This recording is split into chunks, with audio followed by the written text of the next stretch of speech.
Monsieur le préfet du Lyoto,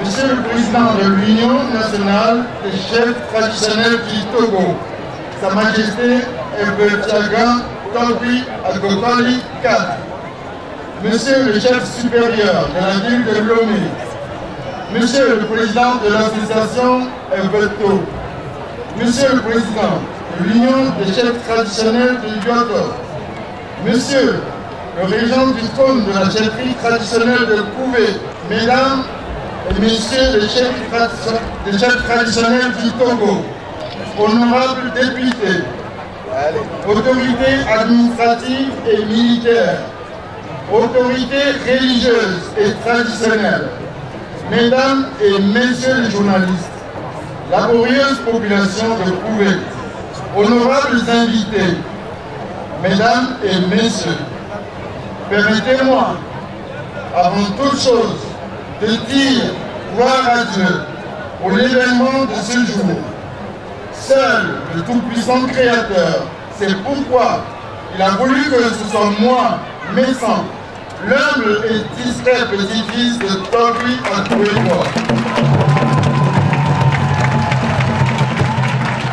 que le Conseil coutumier du trône désigne pour assumer la lourde charge de chef canton de Kouvé en remplacement de Togbi Sossou Nkout. Je me dois davantage de rendre hommage au tout-puissant Seigneur pour avoir fait en sorte que le président de la République, son Excellence Paul Gnassingbé, reconnaisse officiellement le choix opéré par le Conseil coutumier du trône. Je tiens à remercier le chef de l'État pour la confiance qu'il a faite au Conseil coutumier et à ma modeste personne. Excellence, Monsieur le ministre de l'Administration territoriale, je voudrais me joindre aux intervenants qui m'ont précédé pour vous exprimer mes sentiments de reconnaissance pour avoir pris sur vous, malgré votre emploi de temps très chargé, de venir ici à Kouvé pour me remettre en personne le décret présidentiel de reconnaissance officielle de ma désignation. J'associe à ces remerciements les personnalités, membres des institutions de l'État qui ont fait le déplacement de Kouvé. Je salue tout particulièrement la présence du président de la Cour constitutionnelle et son épouse, connu par les populations de Kouvé pour ses œuvres dans le domaine de la santé. Je me joins également aux orateurs qui m'ont précédé pour exprimer mes vifs remerciements à vous, mes aînés, très respectés chefs traditionnels. Je suis très ému que vous soyez venus si massivement, non seulement des différents cantons de Lyoto, mais aussi de Lomé et de plusieurs autres préfectures du pays, pour rehausser de votre présence l'éclat de l'événement. C'est pour moi un témoignage fort de votre disponibilité à m'accompagner dans l'accomplissement de la mission qui m'est assignée. Autorité spirituelle traditionnelle de Kouvé et de Lyoto, très révérend curé de Kouvé et ses collaborateurs, révérence sœur de la Providence, vénéré pasteur des églises évangéliques, éminent imam de la grande mosquée de Kouvé-Poli. Je vous remercie de vos prières et de tout ce que vous avez fait pour que la cérémonie de ce jour ait lieu sans incident et préfigure la restauration de l'entente entre toutes les filles et tous les fils de Kouvé. J'adresse à vous, chère population de Kouvé,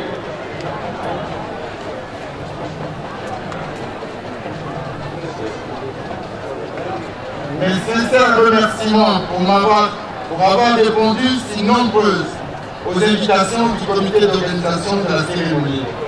Je tiens à exprimer mes vifs remerciements aux natifs de Kouvé résidant à l'extérieur, venus plusieurs localités du pays et de la diaspora pour témoigner que l'événement de ce jour concerne toutes les filles et tous les fils de Couvé, quelle que soit leur appartenance religieuse ou politique.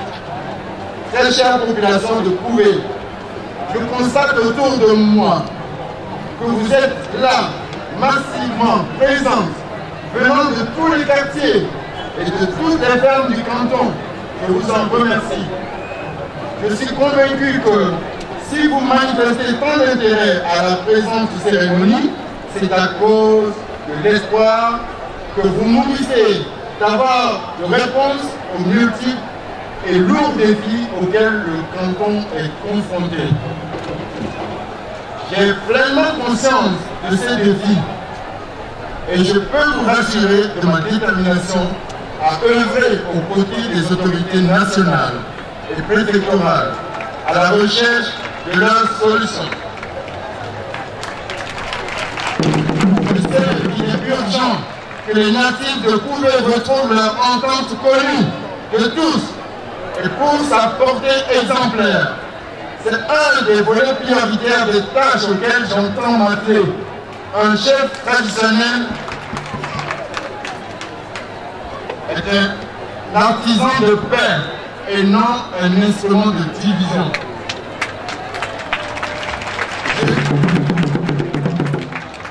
Je sais aussi que nous, je le suis depuis quelques minutes seulement, nous, les chefs traditionnels, nous sommes les organes auxiliaires clés du développement des communautés de base. C'est à nous qu'il incombe d'agir en sorte que toutes les actions de développement local soient efficaces et durables, en prenant en compte les traditions de nos milieux, c'est-à-dire les pratiques et les habitudes de nos populations. Une initiative de développement local qui ne prend pas en considération les conseils du chef traditionnel est vouée à l'échec. C'est au bout de l'ancienne corde qu'on tisse la nouvelle. Nous reviendrons entre nous sur toutes ces questions de paix sociale et de développement local à la suite de la cérémonie de ce jour. Permettez que je m'y attarde, que je ne m'y plutôt attarde pas pour mesure à un seul jour d'investiture qui est à mon tour un jour de fête. C'est à dessein que j'ai consacré l'essentiel de mon message au remerciement. Je dis donc une fois de plus un grand merci au Seigneur Tout-Puissant. Merci à son Excellence, Monsieur le Président de la République. Merci à Monsieur le Ministre de l'Administration territoriale. Merci à tous les chefs traditionnels du Togo. Merci aux ministres présents parmi nous et tous nos invités de marque. Merci à tous les cadres de Yoto et de Couvé. Merci aux populations de Yoto et de Couvé. Merci à tous les groupes culturels et aux tradichanteurs qui ont égayé la cérémonie. Merci à toutes les bonnes volontés qui ont apporté des contributions de tous genres à la réussite de la fête. Merci à vous tous. Que le Seigneur Tout-Puissant vous bénisse.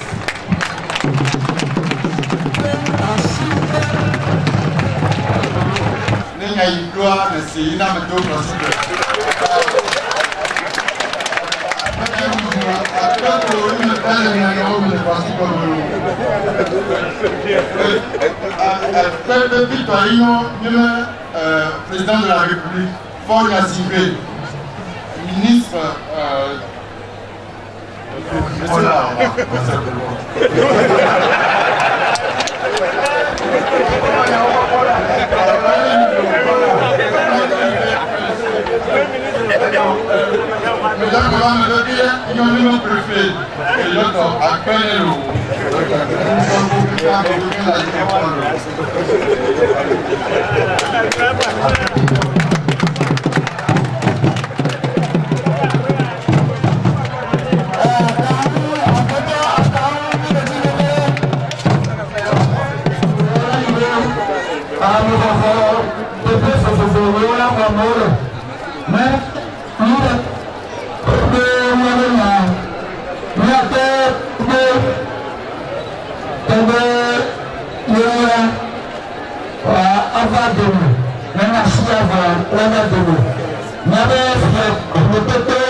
pas rester à côté. Non, c'est comme ça. Après 84 ans, le trône revient encore aujourd'hui à Osakolibor. Quel est le sentiment que vous anime après votre introduction du matin? C'est un sentiment de satisfaction, d'autant plus que nous avions souhaité il y a déjà quelques années à le terme de récupérer le trône.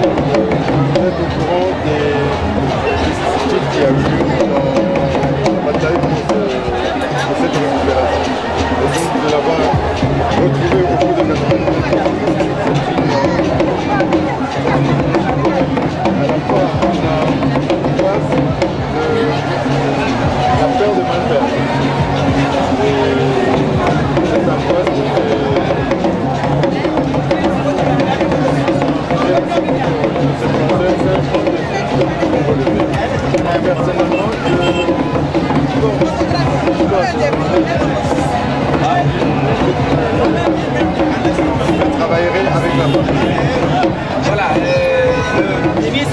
garantir tout le soutien du gouvernement.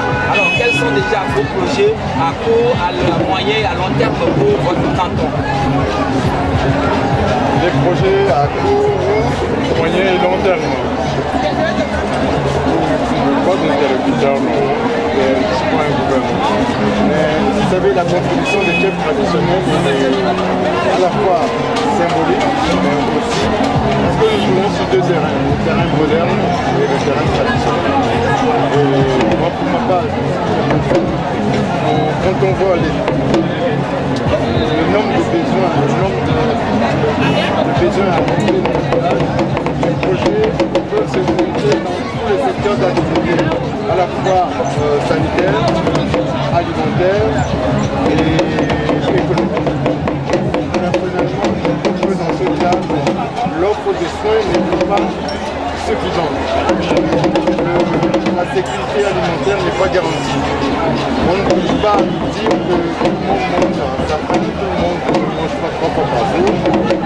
Tout le monde n'est pas garanti de pouvoir se soigner quand il tombe malade.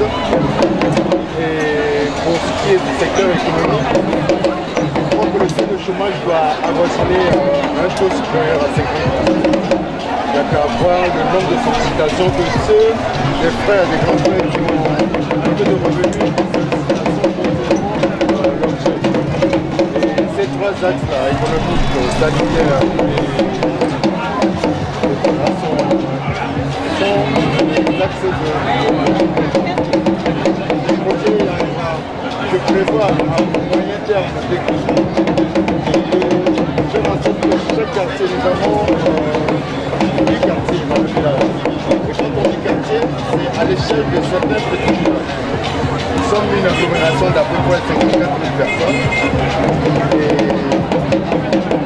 on souhaite, pas du projet, parce qu'un projet, quand on arrive à la qualification du projet, c'est qu'on a permis, on a satisfait notamment le financement. Et donc, à terme, ou à moyen terme, ce que je souhaite pour chaque quartier, c'est d'être doté d'une maison de santé qui fonctionnerait de façon plus ou moins autonome pour assurer les soins de base, c'est-à-dire les vaccinations, les accouchements sans difficulté, pourrait être suivi dans les quartiers, dans les maisons de santé. Voilà pour ce qui est du domaine sanitaire. Pour le domaine de la sécurité alimentaire, j'ai discuté avec certains représentants du village et qui acceptent le principe de construire des silos pour emmagasiner des céréales pour constituer des réserves de sécurité alimentaire. Vous savez, une période de soudure, vous êtes sur le terrain, vous savez ce que c'est. En période de soudure, les paysans deviennent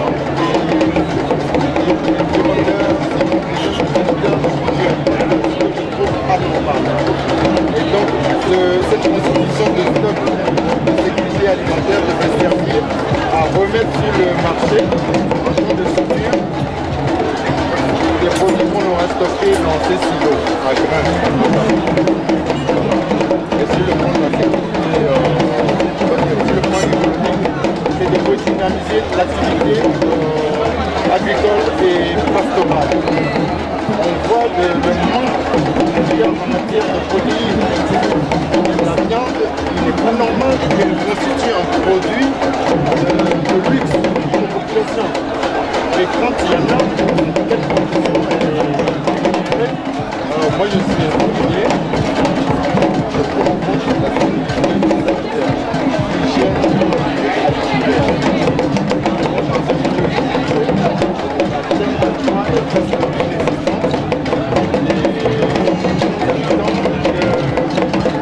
Quelquefois la nécessité de consommer conserver des aliments à 64 degrés au moins pour qu'il n'y ait pas de prolifération bactérienne. Pour ce qui est de la chaîne de froid, il faut faire descendre la température des aliments à moins de 4 degrés pour éviter aussi la prolifération bactérienne. Et nous, c'est un simple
barrières qui existent entre les quartiers.